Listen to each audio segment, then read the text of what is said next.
Track update at 9 p.m. PST, August 27th. The data is becoming stronger, 60 miles per hour winds. Um, it's looking like it's trying to form an eye wall based on the radar images earlier. Um, the NAC now forecasted 95 knots for landfall. I mean, north of Tampa, about 80 miles north of Tampa. I mean, yeah, look at this track. 7 a.m. Wednesday, north of Tampa, about 80, 90 miles.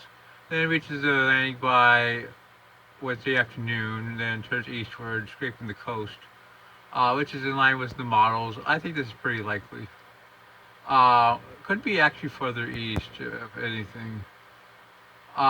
There's the intensity models. A lot of them show Cat 2, maybe 3. I'm still saying upper 2, but I think 3 is in the picture because a lot of the hurricane models definitely show it. Here's the GFS. Here's Franklin 1960. That storm is now 105 miles per hour. I mean, definitely getting shit gear. 954 in 72 hours.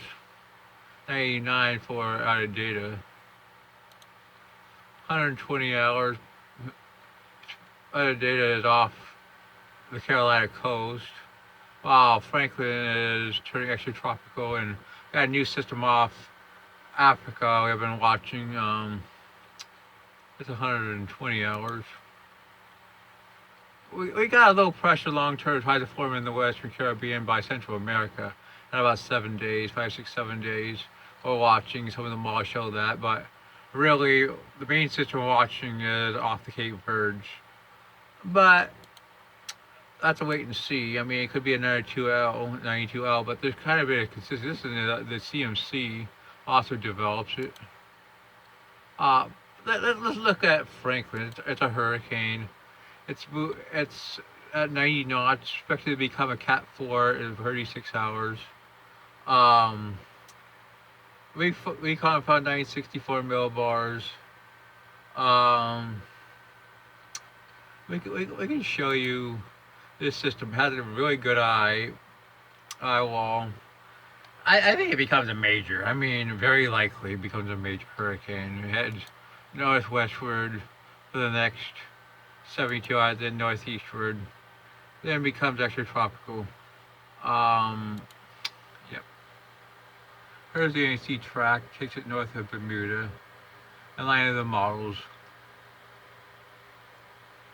I think upper end Cat 3 is most likely. About a category stronger than other data. Let's look at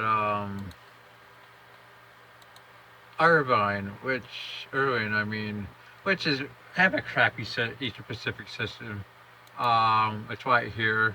Doesn't have much convection. Starting to move over cold water. Should move west, become a remnant low, and that's its future. It's pretty crappy. Yeah, I got a name. I mean, let's see what the ANC says about other systems. Yeah, the Eastern Atlantic system has 30%. I'm going to say 50 based on the models. That's for the Eastern Pacific. And nothing expected to form. I'd also give 20% to the Western Caribbean system. I think it has some law support, and